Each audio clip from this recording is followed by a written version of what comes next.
Khawarij dari segi bahasa dan istilah. Khawarij dari segi bahasa ialah keluar, manakala dari segi istilah ialah puak yang mewujudkan ketaatan dan melakukan penentangan terhadap khalifah. Sejarah kelahiran puak Khawarij. Asalnya, mereka ini menyokong Ali dan tidak bersetuju dengan cara pemerintahan Khalifah Utsman. Selepas kematian Utsman, mereka melantik Ali sebagai khalifah sehingga sampai ke pengetahuan Muawiyah yang mau menuntut balas atas kematian Utsman. Puak Khawarij pun menjadi ketakutan dan menyusup ke dalam pasukan Khalifah Ali.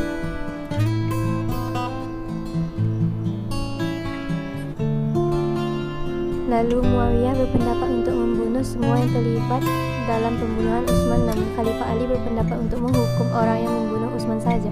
Perkara ini berlarutan sehingga terjadinya peperangan sipil antara Khalifah Ali dan juga Muawiyah.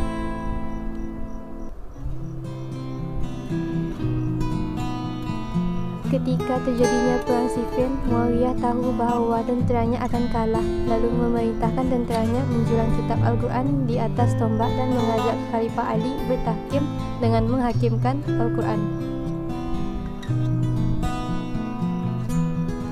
Khalifah Ali pun terpaksa akur dengan tuntutan tenteranya agar dapat menghentikan peperangan ini dan mengembalikan rasa persaudaraan sesama Islam, walaupun Ali sendiri tahu dan akan helah Muawiyah itu.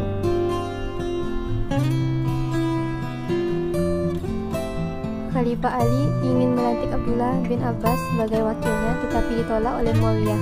Lalu terpaksa melantik Abu Musa al-Asy'ari sebagai wakilnya, manakala Muawiyah diwakili oleh Amr bin al-As. Dengan kebijaksanaan Amr bin al-As, Khalifah Ali diluputkan jawatan sebagai khalifah, tetapi Muawiyah tetap menjadi gubernur di Syam. Lalu penyokong-penyokong Muawiyah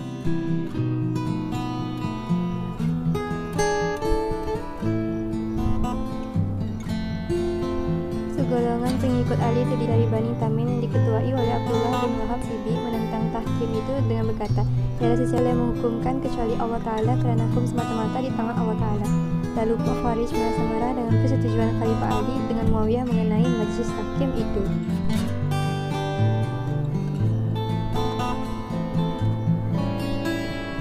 Lalu mereka keluar dan menentang Khalifah Ali serta tidak bersetuju dengan Muawiyah kerana beliau merebut jawatan khalifah menggunakan helah. Oleh itu mereka dinamakan golongan Khawarij. Dasar-dasar Khawarij ada 3, yaitu bagi yang tidak sembahyang 5 waktu, tidak berpuasa dan lain-lain adalah kafir. Khalifah wajib taat dengan hukum Allah. Jika tidak taat, maka mereka tidak wajib mentaati khalifah itu. Pemilihan khalifah dibuat oleh orang ramai dan orang ramai boleh mewujudkan pangkat khalifahnya. Bismillahirrahmanirrahim. Ciri-ciri golongan Khawarij. Ciri-ciri pertama adalah suka bertakaluf, membuat perkara yang mudah menjadi susah dalam agama atau menimbulkan persoalan yang tidak perlu. Mereka juga suka mengandaikan persoalan agama yang bercanggah dengan kehendak nas, yang hanya akan menambah beban kesusahan dalam agama. Contoh, dalam sebuah hadis, seorang perempuan bernama Ma'azzah berkata, "Aku bertanya Aisyah radhiyallahu anha, kenapa wanita haid wajib qada, yakni ganti puasa, tetapi tak perlu ganti salat? Lalu beliau bertanyaku, adakah kamu seorang hururiyah? Aku menjawab, aku bukan dari golongan hururiyah, cuma saja aku nak tanya. Lalu beliau menjawab, kami datang haid, yakni pada zaman Nabi SAW. Lalu kami disuruh supaya qada puasa dan kami tidak disuruh supaya qada salat." Hadis riwayat Imam Bukhari. Aisyah radhiyallahu anha bertanya Ma'azzah tentang kecenderungan mazhabnya kerana persoalan ini mengandungi unsur takalluf yang telah menyesatkan puak Khawarij. Para sahabat di zaman Rasulullah SAW menerima syariat seumpamanya itu dengan mudah tanpa mempersoalkan, sehingga muncullah puak Khawarij yang mempersoalkannya. Lalu mereka mewajibkan perempuan haid pada salat sebagaimana qada puasa, bahkan ada yang mewajibkan kedua-dua salat dan puasa ke atas perempuan haid. Yang kedua adalah menolak konsep tasyir, yakni mudah. Islam adalah agama yang menekankan prinsip tasyir, yakni mudah. Contoh hadis Rasulullah SAW, apabila diberi dua pilihan di antara dua perkara, baginda akan memilih perkara yang paling mudah selagi ianya tidak bertentangan dengan syarak. Yang ketiga, membalut kebatilan dengan kebenaran. Mereka memahami nas Al-Quran dan hadis mengikut hawa nafsu dan kefahaman yang salah. Contoh slogan Khawarij, tidak ada hukum melainkan hukum Allah. Berkata pula Sayyidina Ali, kalimah yang benar, tujuan yang salah. Diriwayatkan oleh Imam Muslim. Puak Khawarij menggunakan hadis ini untuk menghukum kafir dengan mudah orang Islam yang tidak mengikut perjuangan mereka. Mereka memahami nas secara zahir yang dijadikan hujah bagi mereka. Yang keempat, membaca Al-Quran tanpa penghayatan dan keikhlasan. Contoh, mereka membaca Al-Quran tetapi tidak melebihi kerongkong mereka. Mereka terkeluar dari Islam sebagaimana meluncurkan anak panah dari busurnya. Riwayat Imam Bukhari, Muslim dan Ahmad. Berkata pula Imam Nawawi, memetik kata-kata Qadi ia tentang Khawarij, hati mereka ini tidak memahami dan tidak mendapat manfaat dari bacaan mereka. Segala amalan dan bacaan mereka tidak diterima. Yang kelima, mengkafir dan memerangi umat Islam. Al-Qadi Abu Bakar Ibnu Al-Arabi membahagikan Khawarij kepada dua.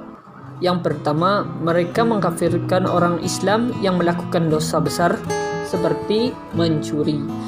Yang kedua adalah mereka mengkafirkan semua sahabat yang terlibat di dalam peperangan Jamal, Siffin, dan mereka yang reda dengan majlis tahkim, yakni Ali, Utsman, Muawiyah, Amru bin Al-As. Yang keenam adalah penyelewengan akidah. Imam Abu Al-Hasan Al-Ash'ari, iaitu salah seorang daripada pengasas Ahli Sunnah wal Jamaah, menegaskan bahawa pegangan Tauhid Khawarij sama dengan pegangan Mu'tazilah apabila mereka menganggap bahawa Al-Quran adalah serupa, iaitu sebagai makhluk. Pendapat golongan Khawarij yang bercanggah. Mengenai dengan pendapat Khawarij yang bercanggah adalah puak Khawarij juga berpegang dengan pelbagai pendapat yang menyalahi pendapat Ahli Sunnah wal Jamaah dan saling bercanggah hatta di kalangan mereka sendiri. Antara pendapat mereka yang dilihat sebagai salah dan bercanggah itu ialah: 1. Segala perbuatan hamba mengikut kehendak Allah semata-mata.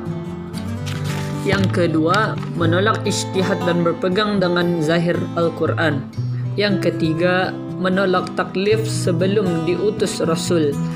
Keempat, menolak adanya azab kubur. Yang kelima, harus tiada khalifah bagi umat Islam kerana mereka tidak perlu kepadanya.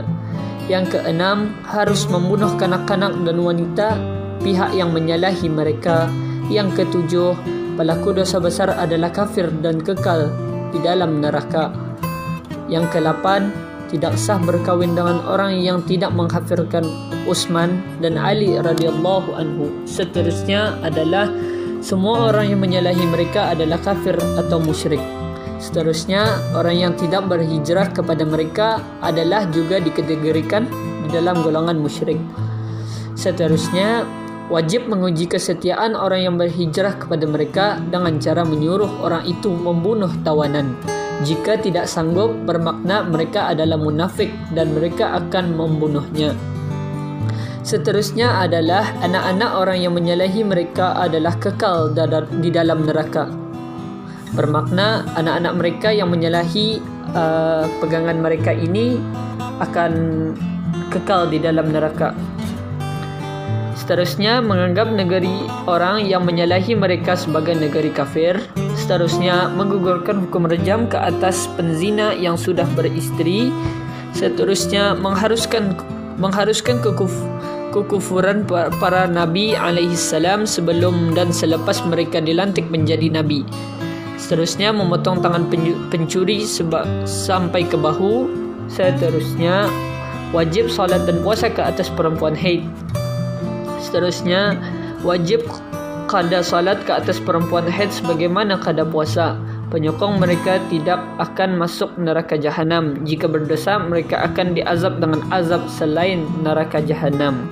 Seterusnya, sebahagian mereka menggugurkan hukum hudud bagi peminum arak, manakala sebahagian yang lain pula mengenakan hukuman yang sangat berat.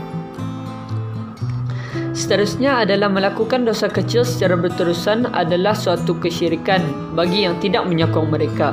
Tetapi bagi para penyokong mereka itu tidak pula dianggap syirik meskipun ia melakukan dosa besar. Dan yang terakhir adalah mengharuskan at-taqiyah.